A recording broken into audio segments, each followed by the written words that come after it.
గౌరవనీయులు తెలంగాణ రాష్ట్ర ముఖ్యమంత్రి శ్రీ రేవంత్ రెడ్డి గారికి, వేదిక మీద ఉన్న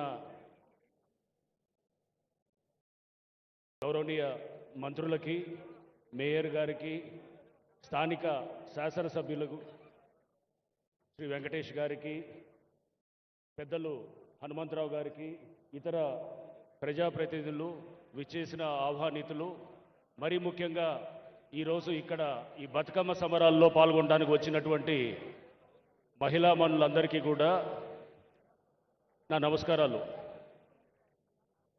ఇది ఒక చారిత్రాత్మక ఘట్టం. ఈ ఘట్టంలో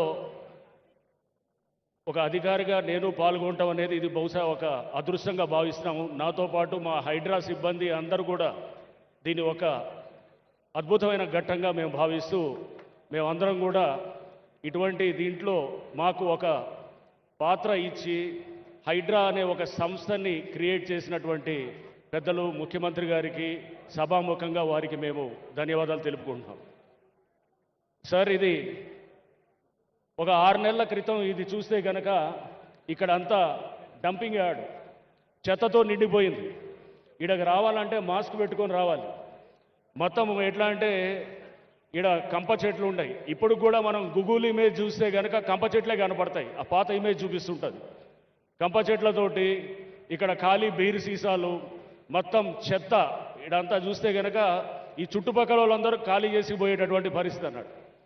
ఇటువంటి దాన్ని గౌరవ ముఖ్యమంత్రి గారు మాకు నిర్దిష్టమైన ఆదేశాలు ఇచ్చారు.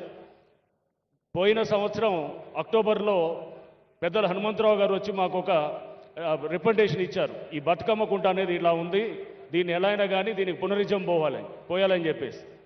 అప్పుడు ముఖ్యమంత్రి గారు మాకు పలు సందర్భాల్లో దీని మీద నిర్దిష్టమైన డైరెక్షన్స్ ఇస్తూ దీన్ని ఎటువంటి పరిస్థితులు అయినా కానీ కూడా మనం బతుకమ్మ సంబరాలు, నెక్స్ట్ బతుకమ్మ సంబరాలు అంటే ఇప్పుడు దసరా ఉత్సవాల టైంలో దీన్ని రెడీ చేయాలని చెప్పేసి మాకు ఒక టార్గెట్ ఇవ్వటం, దానికి అనుగుణంగా మేము దీని మీద ఒక ఏంటంటే ఇది కబ్జాకు గురైనటువంటి ఈ బతుకమ్మ కుంట.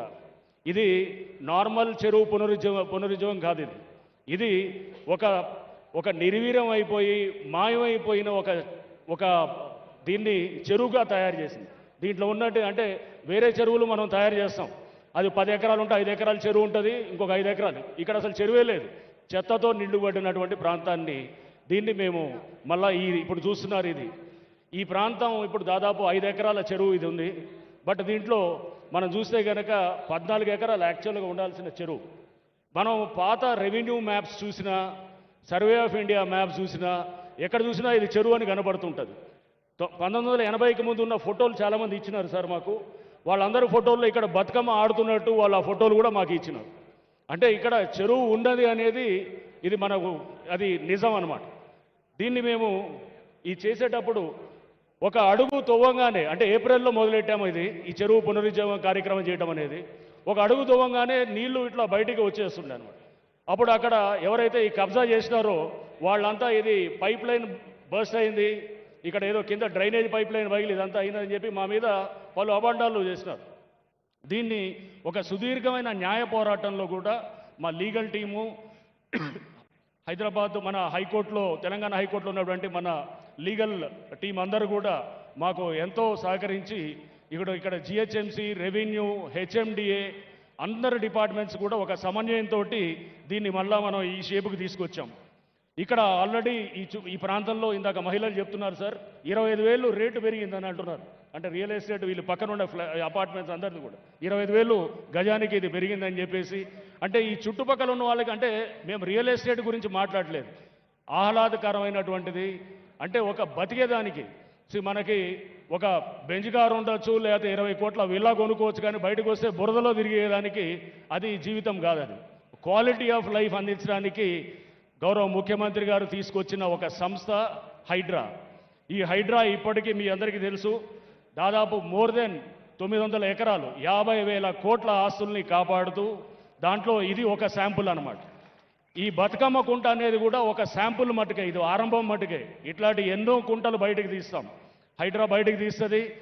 తీసి దీన్ని చెరువులు పునరుద్ధరణ కార్యక్రమంలో, నాలాల పునరుద్ధరణ కార్యక్రమంలో వీటిలన్నింటిలో కూడా పెద్ద ఎత్తున కూడా మేము ముందుకు పోతామని చెప్పేసి కూడా సభావేదికగా ప్రజలందరికీ కూడా మేము విన్నవించుకుంటున్నాం.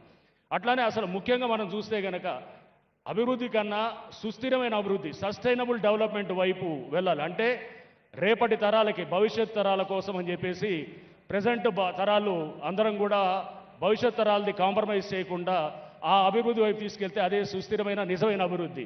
ఇప్పుడు మనం ఏదో కాస్త చేస్తే కనుక అది ఫ్యూచర్ తరాలది కాంప్రమైజ్ చేస్తే కనుక కాదు. రైట్. లాస్ట్గా సార్, ఇది మేము మొదలెట్టినప్పుడు ఇక్కడ ఉన్నటువంటి పేద వర్గాలు చాలామంది భయపడితే మేము ఇక్కడ వచ్చి మీటింగ్ పెట్టాం. ఈ బస్సీల్లో మీటింగ్ పెట్టి ఈ మీటింగ్లో అందరికీ కూడా చెప్పాం, హైడ్రా ఎటువంటి పరిస్థితుల్లో పేదల వైపే ఉంటుంది తప్ప కానీ మీ ఎవ్వరి ఇళ్ళ జోలికి రాదు అని చెప్పేసి కూడా స్టార్ట్ చేసినప్పుడు కూడా చెప్పినాం. దీన్ని కొంతమంది ఎవరైతే వెస్టెడ్ ఇంట్రెస్ట్ ఉన్నారో వాళ్ళు నిత్యం కూడా హైడ్రా అనేది పేదల మీదకి వస్తుందని చెప్పేసి చెప్తున్నారు. ఇక్కడే సాక్ష్యం. ఇక్కడ మొత్తం కూడా ఏదైతే గనక 15 ఎకరాల చెరువుల్లో 10 ఎకరాలు ఆక్రమితమైంది. దాంట్లో చాలామంది పేద మధ్యవర్తి వర్గాలు ఉన్నారు. వాళ్ళని టచ్ కూడా చేయలేదు. టచ్ చేయకుండా కూడా మేము ఈ చెరువుని, మిగిలినటువంటి ప్రాంతాన్ని ఎవరైతే కబ్జాదారులు ఉన్నారో వాళ్ళ నుంచి ఈ చెరువుని మేము ఈ చట్టపరంగా దీన్ని తీసుకొని దీనికి ఇక్కడ ఈ విధంగా మనం తయారు చేయటం, ఇదంతా మీరు కళ్ళ ముందు కనబడుతున్నటువంటి సత్యం ఇది.